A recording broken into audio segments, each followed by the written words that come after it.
Happy to have Dr. Norman Fortenberry, the Executive Director of ASEE with us. Thank you very much for joining us. Oh, it's a great pleasure to be here. All right, let's talk a little bit about the strategic doing process, Yes. sir, and in your opinion, what's come from it? Well, we're really just getting it off the ground. We had some initial meetings with the executive committee of the board. Then the board was involved a little bit, and a little bit more involvement by the executive committee, but really, as was said this morning in the plenary session, the first opportunity to really involve the membership at large is occurring tomorrow afternoon, and we're really looking forward to a lot of enthusiastic involvement by members.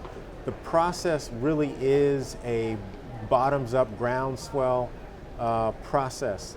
Out of the initial process, we've identified 5, 6 potential focal areas, but to really narrow in on which of those we'll be going forward with will depend on feedback from the membership. Mm-hmm. And so this is a member-driven activity.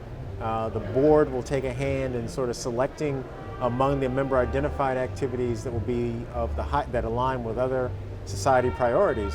But this is a member-driven activity for member engagement, member involvement. It's only going to work if the members really own it as a process. Sure. So can you talk about some of the new things that are going on, such as any new initiatives over at ASEE? Well, the new initiatives really we expect to come out of the strategic doing process. Some of the things have been identified thus far. I mentioned some things that already come up.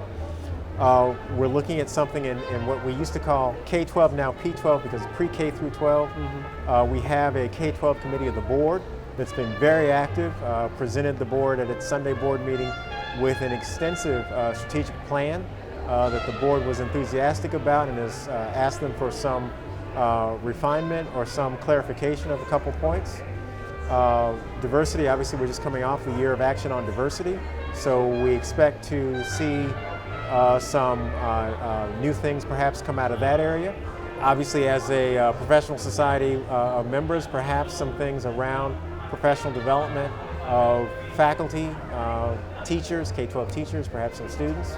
So professional development is another big activity. So those are some of what's already been identified.